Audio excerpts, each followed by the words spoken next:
YCP నేత మాజీ మంత్రి అంబటి రాంబాబు ముఖ్యమంత్రి చంద్రబాబు నాయుడుపై అనుచిత వ్యాఖ్యలు చేశారు. అసభ్య పదజాలాన్ని ఖండిస్తూ కడప జిల్లా ఒంటిమిట్ట బస్టాండ్లో జెడ్పీటీసీ ముద్దు కృష్ణారెడ్డి, మండల అధ్యక్షుడు గజ్జల నరసింహారెడ్డి, ఎస్వి రమణ ఆధ్వర్యంలో అంబటి రాంబాబు దిష్టిబొమ్మను దగ్ధం చేశారు.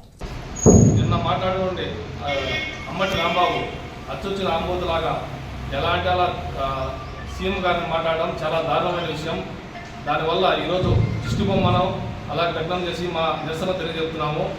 అలాగే ఇలా మాట్లాడడం చాలా అంటే చాలా సంస్కృతికి విరుద్ధంగా మాట్లాడాడు.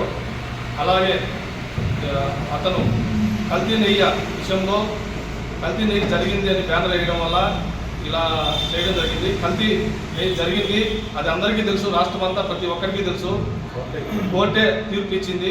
పామాయిల్ ఇలా అన్నీ కలిసాయని, కెమికల్ అన్నీ కలిసాయని. ఇది చాలా దారుణమైన పని. ఇలాంటి మాటలు మళ్ళీ మాట్లాడకుండా బుద్ధి చెబుతాలని ప్రజలందరికీ తెలియజేస్తున్నాం.